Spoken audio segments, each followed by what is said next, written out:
ठीक, चलो देखो, तो बीज गणित आज पढ़ेंगे तो एकदम स्टार्टिंग से। ठीक, कहाँ से पढ़ेंगे, मतलब बीज गणित की शुरुआत जहाँ से होती है। XYZ वाले सवाल देख के बुखार आता है ना तुम लोगों को, है ना? जब ABCD दिखता है तो बुखार नहीं आता? आता है ना। जब ऐसे लिखा हो, x लिखा हो, फिर x² लिखा हो, x³ लिखा हो, अच्छा 4 + 5 जोड़े कौन, तब तो सरल है ना? ये तो जुड़ जाता है। अब कोई कहते भैया x³ में x² जोड़ दो या 5x² जोड़ दो, तो फिर थोड़ा सरदर्द बढ़ जाता है ना? देखो, इसको आज पढ़ेंगे बहुत अच्छे तरीके से, एकदम समझो। सबसे पहले स्टार्टिंग से होती है राशि। ठीक, राशि क्या होती है? किसी चीज को मापना। ठीक है, मतलब जिसको मापा जाता है उसी को राशि कहा जाता है। ठीक, तो राशियां जो होती है दो प्रकार की। एक होती है कौन सी? एक होती है सदिश राशि, एक होती है अदिश राशि। नहीं, एक होती है बेटा चर राशि और एक होती है अचर राशि। ठीक है, ये जो सदिश राशि और अदिश राशि है हमारे विज्ञान में होती है सदिश राशि और अदिश राशि, और मैथ में क्या होती है? चर राशि और अचर राशि। अच्छा, बात क्या है कि चर राशियाँ क्या होती है? जो XYZ ABCD वाले जो आपको अंक मिलते हैं, ये सब क्या है? चर राशियाँ। और जितनी गिनती होती है कहाँ तक? इनफाइनाइट तक। कहाँ तक? अनंत तक। मतलब 1 से लेकर अनंत तक की जितनी भी संख्याएं हैं वो सब कहाँ है? अचर राशियाँ। और ABCD XYZ या फिर जो भी, मतलब जिनकी हम गिनती नहीं कर सकते, जिनकी गणना नहीं कर सकते, वो सारी राशियाँ क्या है? चर राशियाँ। ठीक है, तो राशियाँ कितने प्रकार की होती हैं? 2 प्रकार की। ठीक, एक चर होती है, एक अचर होती है।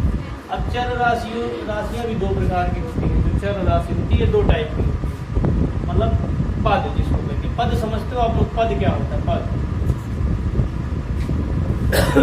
ठीक है, देखो जैसे मैंने लिखा 5, फिर लिखा 6, फिर लिखा 7, फिर लिखा 8, बीच में क्या आ रहा है? एक चिन्ह आ रहा है। ठीक है, तो जहाँ से चिन्ह आ जाता है वहाँ से पद बदल जाता है। जैसे इसमें कितने पद है? 1 2 3 4, है ना? बीच बीच में चिन्ह।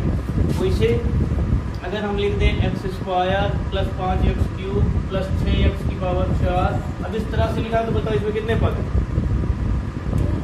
1 2 3 पद है। ठीक है, तो ये है पद। ठीक है, तो पद में देखो एक चैप्टर है बहुपद, आपके कक्षा 10 में है बहुपद। ठीक है, और इसी चैप्टर को हम पढ़ाने चल रहे हैं।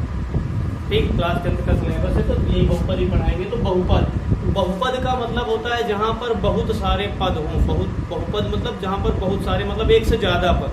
जहाँ एक से ज्यादा पद हो वो क्या कहलाता है? बहुपद कहलाता है। ठीक, अब बहुपद कहलाएगा तो देखो, जैसे मैंने लिख दिया 5x² + 6x + 7, इसमें कितने पद हैं?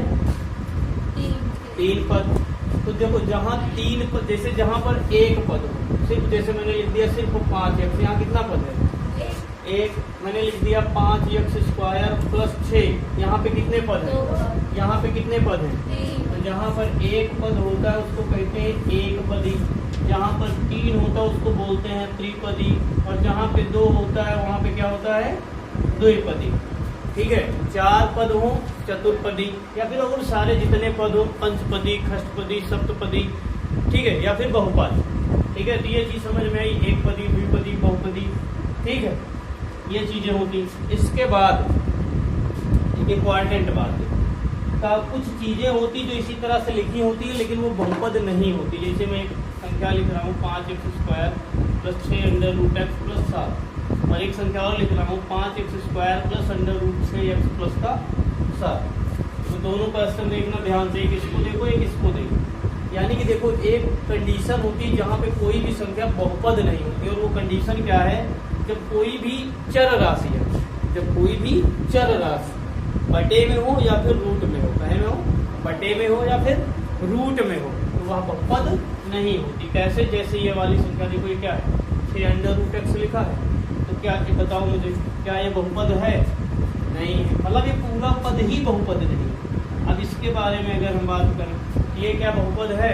इसमें देखो गिनती रूट में है, बात को समझना। जहाँ XYZ रूट में हो वो बहुपद नहीं है, और जहाँ पर गिनती रूट में हो वो बहुपद होता है। अर्थात ये बहुपद है किंतु ये बहुपद नहीं।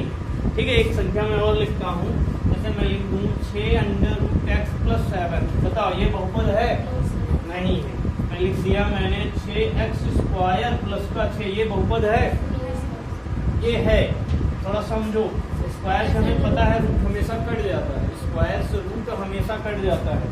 ये क्या हो जाएगा? 6x प्लस का 6, अर्थात ये क्या है? बहुपद है।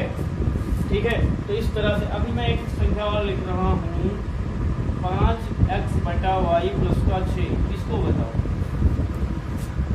बहुपद है? नहीं। ठीक है, तो ये भी बहुपद नहीं है। मतलब ये समझ लो जहाँ पे बहुत सारे पद हो और कोई भी पद x/y या रूट के x के रूप में ना हो, कोई भी चर पद x/y या रूट के पद में ना हो, वो क्या कहलाता है? बहुपद कहलाता है। अगर कहीं पर एक पद हो तो क्या होता है? एक पदी होता है। दो पद हो तो क्या होता है? द्विपदी होता है। तीन पद हो तो क्या होता है? त्रिपदी होता है। इसी तरह से चतुर्पदी, पंचपदी और अन्य पद भी होते हैं। ठीक है,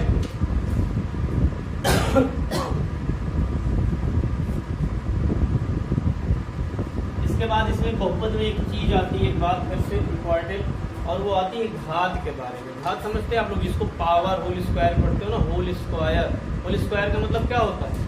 लिखते हो a+b का होल स्क्वायर। होल माने क्या होता है? होल, होल मीन्स होता है संपूर्ण। होल मीन्स क्या होता है? संपूर्ण। संपूर्ण का मतलब पूरा। जो होल स्क्वायर बोल देते तो इसका मतलब हुआ कि a+b पूरे का घात 2।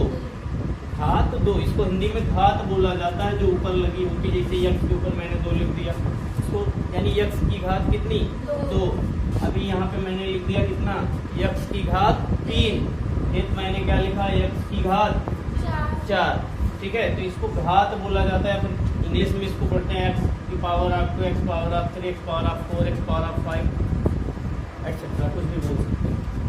ठीक है, इस तरह से इसको पढ़ते हैं। तो वैसे ही देखो, कोई बहुपद दे देता है और इसमें पूछता क्या है? आपसे पूछेगा कि बहुपद देगा इसे 5x² प्लस का 6x प्लस का 7, और पूछेगा कि इसकी घात बताइए। तो देखो, इसमें घात क्या हो जाएगी?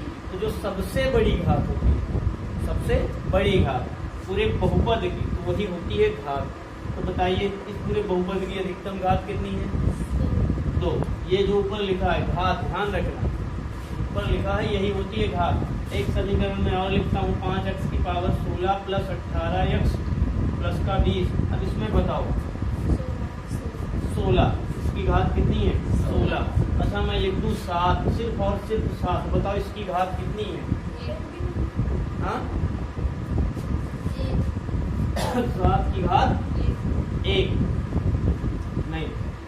कोई भी अचर राशि, जब कोई अचर राशि होती है, अचर राशि का मतलब गिनती, कोई भी गिनती हो, 1 2 3 4 5 6 0 कुछ भी हो, जब कोई भी अचर राशि हो तो उसकी घात जो होती है वो हमेशा 0 होती है। ठीक है, और जब खाली ऐसे लिखा हो समीकरण 5x प्लस का 6, तो यहाँ पे अब बताओ इसकी घात कितनी होगी? 1।